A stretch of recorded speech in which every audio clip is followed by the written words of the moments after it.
আসসালামু আলাইকুম। আশা করি সকলেই ভালো আছেন। প্রিয় চাকরি প্রত্যাশী ভাই ও বোনেরা, বাংলাদেশ কৃষি গবেষণা ইনস্টিটিউটে নিয়োগ সার্কুলার প্রকাশ করা হয়েছে, যেটা কিন্তু একেবারে নতুন একটা নিয়োগ সার্কুলার। তো এই সার্কুলারটা কিন্তু সরকারি স্থায়ী নিয়োগ সার্কুলার, যেখানে বাংলাদেশের যেকোনো জেলার যেকোনো প্রার্থী আবেদন করতে পারবে। আর ছেলে-মেয়ে উভয়ে আবেদন করতে পারবে এই সার্কুলারে। সার্কুলারটা অনেক বড়, যেখানে ১৯১টি পদসংখ্যা রয়েছে। অর্থাৎ ২০২৬ সালের মার্চ-এপ্রিল মাসের সবথেকে বড় নিয়োগ সার্কুলার হতে যাচ্ছে বাংলাদেশ কৃষি গবেষণা ইনস্টিটিউটের এই নিয়োগ সার্কুলারটা। তো এখানে কিন্তু অনেকগুলো পদসংখ্যা রয়েছে এবং এখানে এসএসসি থেকে শুরু করে একদম ৮ম শ্রেণী থেকে নিয়ে SSC, HSC, honours, degree, masters সকল শিক্ষাগত যোগ্যতার জন্য আলাদা, আলাদা পদসংখ্যা রয়েছে। তো উপরের পদগুলো হচ্ছে ডিপ্লোমা, অনার্স, মাস্টার্স। নিচের দিকে এইচএসসি পাশে দেখবেন বড়, বড় পদসংখ্যা রয়েছে। আর এই পাশে আসলে আপনারা দেখবেন এখানে অফিস সহায়ক পদে ৩১ জন রয়েছে শুধু এসএসসি পাশে, এবং এছাড়াও নিরাপত্তা প্রহরী রয়েছে। তো আমরা এই সার্কুলারটা নিয়ে বিস্তারিত আলোচনা করব, দেখব, দেন বুঝবো। আপনি চাইলে এই ভিডিওর মাধ্যমে সকল কিছু বুঝে প্লাস আবেদনটা কিভাবে করবেন এটাও কিন্তু জানতে পারবেন।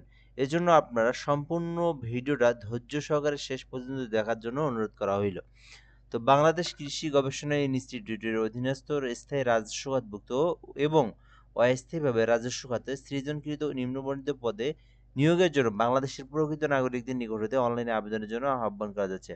অর্থাৎ এটা হচ্ছে বাংলাদেশ কৃষি গবেষণা ইনস্টিটিউটের একটা নিয়োগ সার্কুলার, যেটা কিন্তু রাজস্ব খাতভুক্ত স্থায়ী সরকারি নিয়োগ সার্কুলার। আর এখানে বাংলাদেশের যে কোনো জেলার ছেলে মেয়ে উভয় অনলাইনের মাধ্যমে আবেদন করতে পারবে। তো ১ নম্বরে শুরু করব। এর আগে একটা বিষয় বলে নেই, যারা আমাদের চ্যানেলে ভিডিওটা নতুন দেখতেছেন, কেউ যদি নতুন এসে থাকেন চ্যানেলে অবশ্যই সাবস্ক্রাইব করে রাখবেন। আমরা কিন্তু এই চ্যানেলের মাধ্যমে বাংলাদেশের সকল সরকারি নিয়োগ সার্কুলারগুলো আপলোড দিয়ে থাকি। সকল সরকারি নিয়োগ সার্কুলার আপনি জানতে অবশ্যই আমাদের চ্যানেলটিতে সাবস্ক্রাইব করে আমাদের সঙ্গে যুক্ত থাকবেন। ১ নম্বরে গ্রন্থকারিক নিয়োগ দেওয়া হবে, একটি পদ রয়েছে ১ম গ্রেডের। তো এটাতে আবেদন করতে গ্রন্থকারে বিজ্ঞান থাকতে হবে। সেখান থেকে আপনাকে গ্রন্থকার বিজ্ঞান বিষয়ের উপরে অনার্স অথবা ডিগ্রি পাস করলে এটাতে আবেদন করতে পারবেন। উপসহকারী প্রকৌশলী বিদ্যুৎ নিয়োগ দেওয়া হবে। যারা বিদ্যুৎ নিয়ে যারা ডিপ্লোমা করছেন, অর্থাৎ যারা ইলেকট্রিক্যাল নিয়ে ডিপ্লোমা করছেন আবেদন করতে পারবেন। এস্টিমেটর নিয়োগ দেওয়া হবে একটি। আর যারা আবেদনের জন্য শিক্ষাগত যোগ্যতা চাওয়া হয়েছে, ২য় শ্রেণীর স্নাতক সহ সিজিপিতে ডিপ্লোমা থাকতে হবে। তো যারা প্রকৌশল নিয়ে যারা ডিপ্লোমা করছেন তারা প্রকৌশলীতে আবেদন করতে পারবেন। এছাড়াও এখানে ফোরম্যান নিয়োগ দেওয়া হবে, যেখানে কিন্তু আবেদনের জন্য বলা হয়েছে যেকোনো স্বীকৃতি প্রতিষ্ঠান হইতে যন্ত্রকৌশল বিষয়ে অনন্য ২য় শ্রেণী বা সমমানের সিজিপিএ সহ ডিপ্লোমা। অর্থাৎ এটাতে আবেদন করতে আপনাদেরকে যন্ত্রকৌশল বিষয়ের উপর যারা ডিপ্লোমা করেছে তারা কিন্তু আবেদন করতে পারবে। এছাড়াও বৈজ্ঞানিক সহকারী পদ রয়েছে, যেখানে আবেদনের জন্য বলা হয়েছে কোনো স্বীকৃতি বোর্ড হইতে, ইনস্টিটিউট বা প্রতিষ্ঠান হইতে কৃষি বিষয়ের উপর ২য় শ্রেণী বা সমমান সিজিপিএ সহ ৪ বছর মেয়াদী ডিপ্লোমা। অর্থাৎ ৪ বছর মেয়াদী যারা কৃষি ডিপ্লোমা করেছেন তারা কিন্তু এই যে বৈজ্ঞানিক সহকারী পদে আবেদন করতে পারবেন। ৫৫টি পদ রয়েছে। দেখেন পদের সংখ্যা কিন্তু বিশাল, ৫৫টি পদ রয়েছে। আর এখানে শুধুমাত্র চাওয়া হয়েছে ৪ বছরের একটা সার্টিফিকেট। অর্থাৎ ৪ বছর মেয়াদী ডিপ্লোমা করলে কিন্তু আপনি এই যে বিশাল বড় বৈজ্ঞানিক সহকারী পদটিতে আবেদন করতে পারবেন। এছাড়াও কম্পিউটার অপারেটর নিয়োগ দেওয়া হবে ৩ জন, যেখানে আবেদনের জন্য কম্পিউটার চালানোর দক্ষতা থাকলে আবেদন করতে পারবেন এবং অনার্স অথবা ডিগ্রি পাস করলে আপনারা আবেদন করতে পারবেন। অফিস সহকারী কাম কম্পিউটার মুদ্রাক্ষরিক নিয়োগ দেওয়া হবে, ৮টি পদ রয়েছে। শিক্ষাগত যোগ্যতা চাওয়া হয়েছে কোনো স্বীকৃতি বোর্ড হইতে অনন্য ২য় শ্রেণী বা সমমানের সিজিপিএতে উচ্চ মাধ্যমিক। অর্থাৎ এইচএসসি পাস করে আপনারা অফিস সহকারী কাম কম্পিউটারে আবেদন করতে পারবেন। আর এখানে কিন্তু বলা হয়েছে যে প্রতি মিনিটে বাংলায় ২৫ শব্দ, ইংরেজিতে ৩০ শব্দের গতি যার আছে সে কিন্তু অফিস সহকারী কাম কম্পিউটার মুদ্রাক্ষরিক এই পদটিতে আবেদন করতে পারবে। এছাড়া অফিস সহকারী কাম হিসাবরক্ষক নিয়োগ দেওয়া হবে ৫টি। এখানে শুধুমাত্র বাণিজ্য শাখা থেকে অনার্স উচ্চ মাধ্যমিক অর্থাৎ বিজনেস স্টাডিজ নিয়ে যারা এইচএসসি পাস করেছেন এবং যাদের কম্পিউটার সম্পর্কে দক্ষতা রয়েছে তারা কিন্তু এটাতে আবেদন করতে পারেন।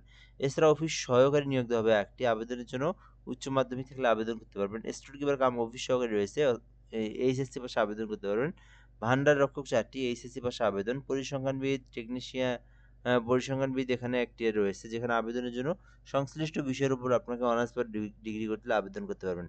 এছাড়াও টেকনিশিয়ান, বুলডোজার ড্রাইভার, গাড়ি চালক, tractor driver, tiller driver, power tiller driver এবং পাম্প অপারেটর। তো এগুলোতে আপনার শিক্ষাগত যোগ্যতা অনুযায়ী দেখে নিতে পারেন। বাট বাকি যে বিষয়গুলো আবেদনের পরীক্ষা যেটা আরকি সেটা কিন্তু আপনার প্র্যাকটিক্যালি সকল কিছু নিয়োগ দেওয়া হবে ড্রাইভারের ক্ষেত্রে। এখানে বলা হয়েছে যে বিশেষ দ্রষ্টব্য নিম্নতাবলী শর্তাবলী আবেদনের ফরম পূরণ এবং পরীক্ষায় সংক্রান্ত কোনো ক্ষেত্রেই বা কোনো অংশগ্রহণের ক্ষেত্রে অবশ্যই অনুসরণ করতে হবে। সো এখানে এই বিষয়গুলো দেওয়া আছে, আপনারা এগুলো দেখে নিতে পারেন। এখানে সকল কিছু দেওয়া আছে, কিভাবে অ্যাপ্লিকেশন করবেন, কোথা থেকে কই যাবেন না যাবেন সব সরকার থেকে বলে দেওয়া হয়েছে। আচ্ছা, এখন আমরা দেখব আপনি যদি এই সার্কুলারে আবেদন করতে চান কিভাবে আবেদন করবেন। আবেদনের জন্য এখানে আপনার টেলিটক সিম লাগবে, যেখানে আপনাকে আবেদনের জন্য BARI@teletalk.com অর্থাৎ bari@teletalk.com লিখে সার্চ করতে হবে। সার্চ করলে আপনারা ওয়েবসাইট পেয়ে যাবেন আবেদনের। তো সেখান থেকে আপনার পার্সোনাল তথ্য, এডুকেশনাল কোয়ালিফিকেশনগুলো পূরণ করে আবেদনটা করবেন। আর এই আবেদনটা এখনই আপনারা করতে পারবেন না। সবেমাত্র 14 তারিখ, অর্থাৎ আরও একদিন রয়েছে, অর্থাৎ 15 আজকে 14 তারিখ, আগামী আগামীকাল 15 তারিখ।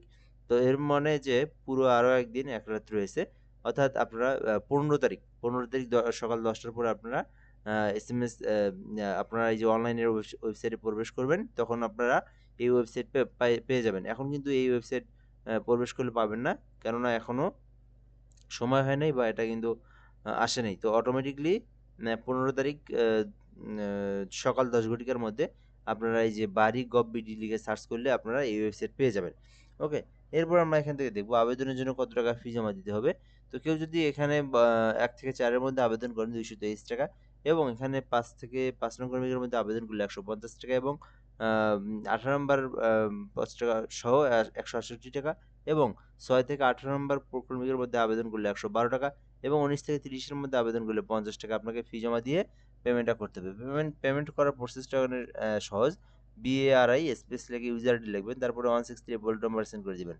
সেন্ড করে দিলে একটা পিন নাম্বার দেওয়া হয়। আবার আপনারা ইয়েস পিন নাম্বার লিখে 163 নাম্বার সেন্ড করলেই পেমেন্টটা কিন্তু হয়ে যাবে। ঠিক আছে? তো এই ছিল মূলত বিষয়। যারা আবেদন করতেছেন কৃষি ইনস্টিটিউটে, তো তারা দ্রুত সময়ে আবেদন করেন। আবেদনটা যখন শুরু হবে 15 তারিখ থেকে, তখন আর একটা ভিডিওর মাধ্যমে আপনাদেরকে সে প্রসেসগুলো দেখাবো ইনশাল্লাহ। তো আজকের পর্যন্তই। ভালো থাকবেন। আসসালামু আলাইকুম।